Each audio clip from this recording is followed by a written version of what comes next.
बिस्मिल्लाहिर्रहमानिर्रहीम अस्सलाम वालेकुम दोस्तों, कैसे तुसी उम्मीद करने तुसी खैरियत नाल होवोगे। अल्हम्दुलिल्लाह असी भी बिल्कुल ठीक ठाक हाँ और साडी अल्लाह के दुआ है कि सानू वेखण वाले जिथे भी रहिंदे ने हमेशा हसदे मुस्कुराते रहन। ऐसे ने एक दुआ और उम्मीद के नाल असी अपनी अज की वीडियो का आगाज़ करने। तुसी वेख सकते हो जी मेरे पिछे एक सब्जी वाली गड्डी है तो इस गड्डी वाले दे नाल असी गुफ्तगू करने सब्जियों के हवाले दे नाल कि सब्जियों के अजकल भाव ताव की ने ते हुण मौसम गर्मी का हो गया तो हुण किहड़ियां सब्जियां जिहड़े ना मार्केट दे विच आना शुरू हो गया। तो आओ जनाब हुण असीं चलने सब्जी वाले भाई की तरफ। ऐ जनाब अपने सब्जी फरोश मोहम्मद आमर साहब अल मरूफ रैबो सब्जी वाला। तो जनाब इन्हां दी जिहड़ी गड्डी है ना इहनूं कहा जाता चंगियाड़ा टाइम। तो जनाब सब्जी बेचण दे विच फनकार ने माहिर बंदे ने। तो आओ जनाब इन्हां दी तरफ चलने तो इन्हां कोलों सब्जियों के बारे में पूछने कि सब्जियों की अजकल की सूरत हाल है, क्योंकि महंगाई बहुत ज़्यादा है।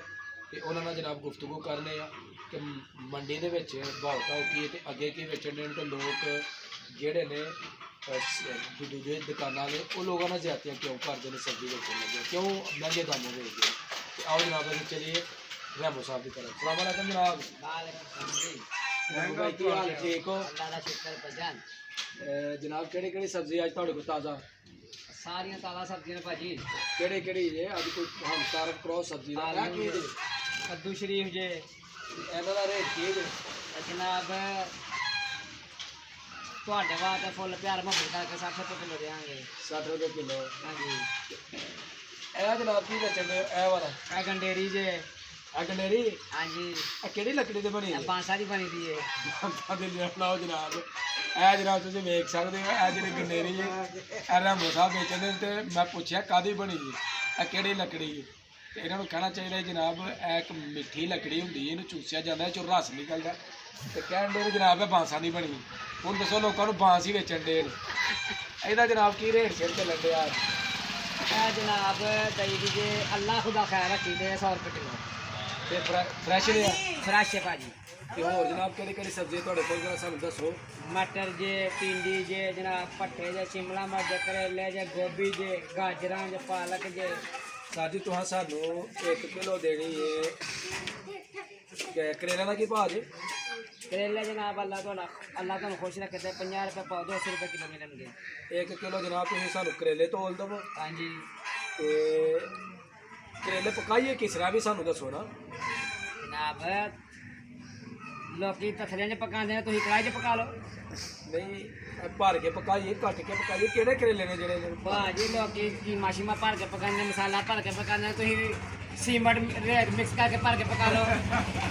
और जनाब ने असं थोड़े सही लगे गलत गलत मशवरे ना दो। अच्छा जी। अच्छा 1 किलो तुम करने ने टमाटर।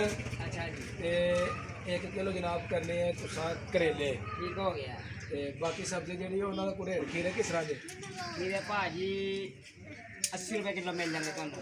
नहीं मुहब्बत करके दसो ना। मुहब्बत करके 100 रुपये किलो यार है। तो दुकानदार नालों भी जरा ना गड्डी वाला महंगा लगन दिया भी असं कहने साढ़े ना मुहब्बत करो तो जनाब वो अपना नहीं भाजी फुल प्यार मुहब्बत करके 80 रुपये किलो। 80 रुपये किलो? हाँ जी। 1 किलो जनाब सानू खीरे भी देने। अच्छा जी। ते तोलो जनाब। अच्छा जी।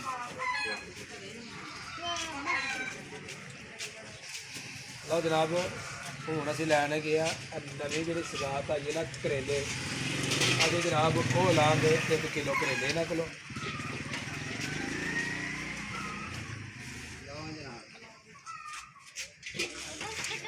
हाईब्रिड बीज है कि देसी ने? हाईब्रिड बीज जनाब। है जनाब हाईब्रिड करेले ने। तो टेस्ट इन्हों का भी बड़ा मज़ा इन्हों का भी बड़ा है। अज जनाब करेले जो ना वो जनाब मजा जाएगा। उस बाद जनाब आधा किलो सानू करके दो खीरे। अच्छा जी। भाई भाई तुहानू दसना नहीं है भाई।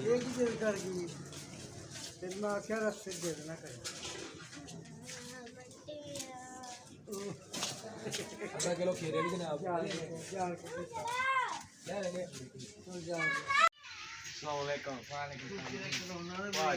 टमाटर का रेट किस तरह जी? टमाटर भाजी 150 रुपये किलो। 150 रुपये किलो? हाँ जी। 2 टमाटर घर डबल छापर घर के। 2 टमाटर ते डबल छापर।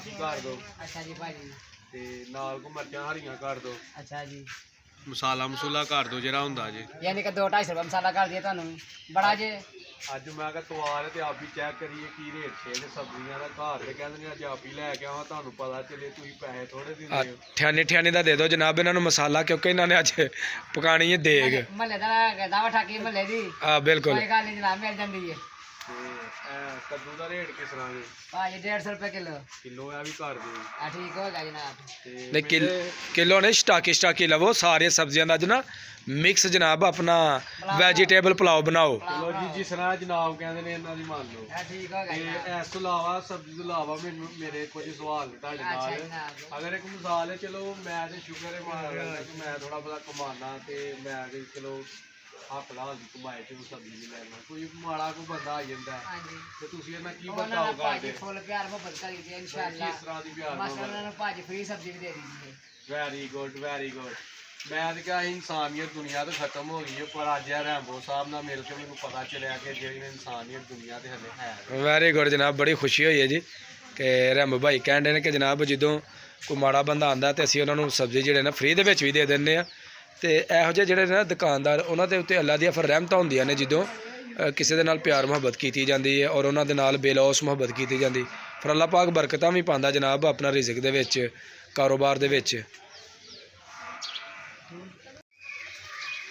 ਜੀ ਜਨਾਬ ਅਗਰ ਤੁਹਾਨੂੰ ਸਾਡੀ ਅੱਜ ਦੀ ਵੀਡੀਓ ਲੱਗੇ ਅੱਛੀ ਤੇ ਮੇਰੀ ਵੀਡੀਓ ਨੂੰ ਇੱਕ ਲਾਈਕ ਜ਼ਰੂਰ ਦੇ ਦੇਣਾ ਔਰ ਜਿਹੜੇ ਦੋਸਤ ਨਵੇਂ ਵੇਖਣ ਦੇ ਨੇ ਉਹ ਜਲਦੀ ਮੇਰੇ ਚੈਨਲ ਨੂੰ ਸਬਸਕ੍ਰਾਈਬ ਕਰ ਦਿਓ ਤੇ ਨਾਲ ਬੈਲ ਆਈਕਨ ਨੂੰ ਦਬਾ ਦਿਓ ਤਾਂ ਕਿ ਆਉਣ ਵਾਲੀ ਵੀਡੀਓ ਦਾ ਨੋਟੀਫਿਕੇਸ਼ਨ ਜਿਹੜਾ ਉਹ ਤੁਹਾਨੂੰ ਬਰ ਵਕਤ ਮਿਲਦਾ ਰਹੇ ਤੇ ਸਾਨੂੰ ਜਨਾਬ ਹੁਣ ਦੇਵੋ ਇਜਾਜ਼ਤ ਅੱਲਾ ਹਾਫਿਜ਼ ਤੇ ਰੈਂਬੋ ਸਾਹਿਬ ਚੱਲੇ ਨੇ ਹੁਣ ਸਬਜ਼ੀ ਵੇਚਣ ਜਨਾਬ ਤੇ ਇਹ ਵੀ ਜਾਣ ਅੱਲਾ ਦੀ ਸਪੁਰਦ